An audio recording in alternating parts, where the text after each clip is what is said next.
Мирный посетила делегация из Анголы. Гости находились в алмазной столице 2 дня. Главная цель поездки африканских гостей – это знакомство с достижениями в области алмазодобычи и социально-экономическим развитием нашего региона. Во второй день пребывания делегация посетила социальные и производственные площадки. Подробности у Руслана Фаткулина.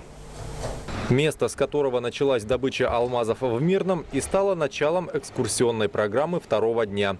На смотровой площадке гостей встретил начальник автобазы Мирнинского ГОКа Сергей Пацианский.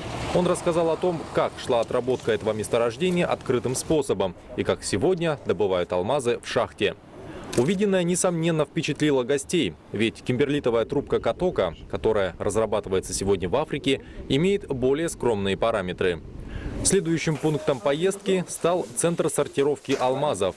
Редкая делегация, приехав со знакомительным визитом в Мирный, не посещает эту сокровищницу. Здесь представителям жаркого континента рассказали о том, какими месторождениями сегодня владеет Алроса, способах добычи алмазов, их сортировки и оценки. То, как Алроса строит и выполняет свои социальные обязательства, интересовало иностранцев едва ли не меньше, чем алмазодобыча. Поэтому они с удовольствием приняли приглашение посетить новый детский сад, двери которого откроются для первых маленьких посетителей уже совсем скоро.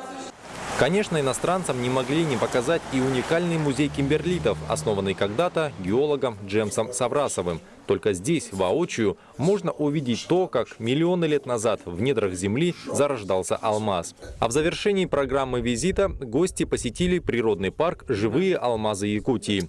Бизоны, яки и овцы-быки для африканцев были явно в диковинку. Как известно, ходить в гости с пустыми руками не принято. Поэтому, заранее запасшись гостинцами, они охотно угощали местных обитателей. Общая делегация, особенно госпожа губернатора, она очень впечатлена, то, что все она смотрела здесь. Вот и санаторий, и детский сад, и церковь. То есть это все строительства, все блага, которые Алроса дают народу. То есть все то, что Алроса делает для того, чтобы развивать и улучшить жизнь самого народа. То есть посмотреть и, может быть, тоже как-то, конечно, обязательно от чего-то мы научились и взяли какой-то опыт, который мы обязательно будем принимать в нашей провинции.